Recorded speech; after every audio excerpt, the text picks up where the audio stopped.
Mengabdi untuk rakyat, Verrel Bramasta siap tinggalkan dunia hiburan.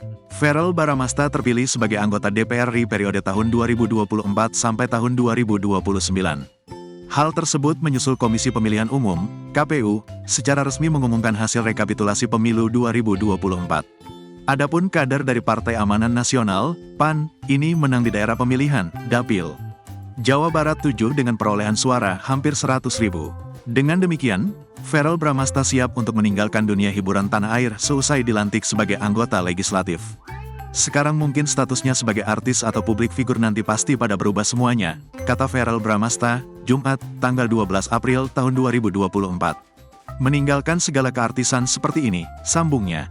Keputusan tersebut tentu bukan tanpa alasan, sebab awal mencalonkan diri sebagai anggota legislatif Verrel banyak diragukan banyak orang.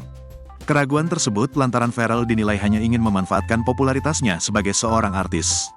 Kritik tersebut kemudian akan dibuktikan oleh Verrel setelah mendapat kursi DPR. Kemudian secara terang-terangan pria kelahiran tanggal 11 September tahun 1996 ini siap untuk meninggalkan dunia keartisan. Diketahui, Verrel menempuh pendidikan di Universitas Pelita